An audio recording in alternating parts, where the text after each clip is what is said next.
Sa panahon ngayon na busy lahat at laging nagmamadali, mahalaga pa ring bumalik sa kung saan nagsimula ang lahat, ang pamilya. Kaya ngayong araw, isasama ko kayo sa isang espesyal na bonding moment kasama ang The Bukol Clan dito sa Tinko Beach, Alcoy. Isang araw ng kwentuhan, tawanan at sandaling pahinga kasama ang mga mahal sa buhay.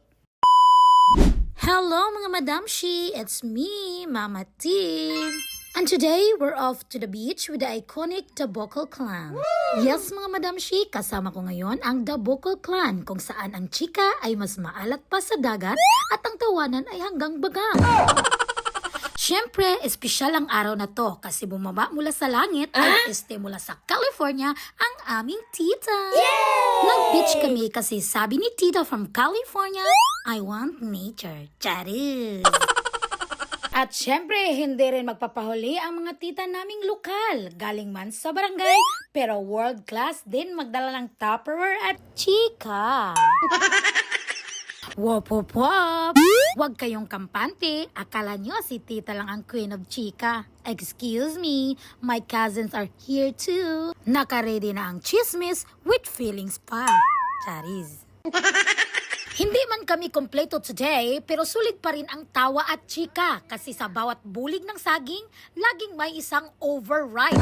Ay overhype. Dahil siya yung clown na hindi nauubusan ng joke kahit paulit-ulit na. Pero siya yung nagbibigay kulay sa samahan namin.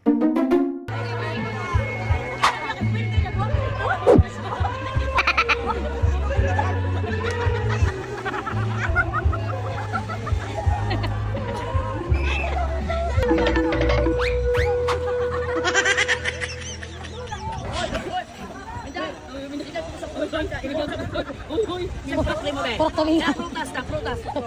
Puro kulo. Kaliwat sa nangka. Si ate na katakatawag ito puro kuriyado.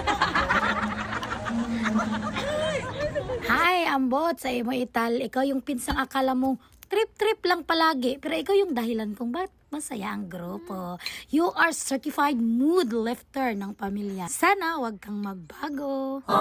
Habang enjoy kami sa kwentuhan, yung mga kalalakihan naman feel ang pagkakantahan. Sa sobrang ganda ng Tinko Beach, parang hindi mo na kailangan mag-effort para ma-enjoy. Nandyan na lahat, malinaw na tubig, puting buhangin, pati mga bata, hindi na kailangan turuan kung paano mag-enjoy. Wow. Ang saya-saya ng mga bata sa dagat, mga Madam Shi. Talaga namang nag-enjoy sila. Nakagawa nga sila ng word na The Bukol gamit ang buhangin. Sobrang creative ng mga batang to. Wow! Hay nako mga Madam Shi. Yung bansang anak ko, parang hindi natitigil maligo kahit anong gawin ko.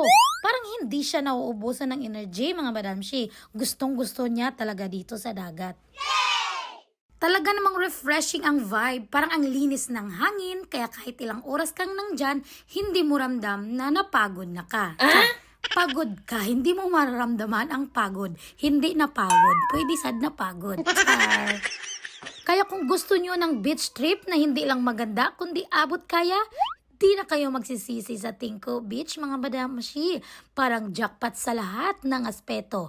Malinis, tahimik, at syempre, super ganda ng view, mga Madam Shi. Wow! Kung hindi ka naman kuripot na parang naghahanap ng levering entrance fee, okay na okay to, mga Madam Shi, sigurado. Kahit isang araw lang, feeling mo bilyonaryo ka sa saya, tapos walang mabigat sa bulsa. Kaya kung gusto yun ng stress-free vacation, this is the place to be.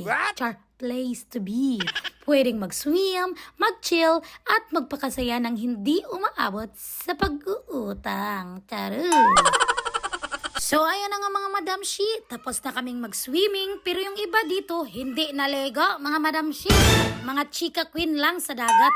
Feel na feel ang beach vibes, habang kami napagod na sa kainit.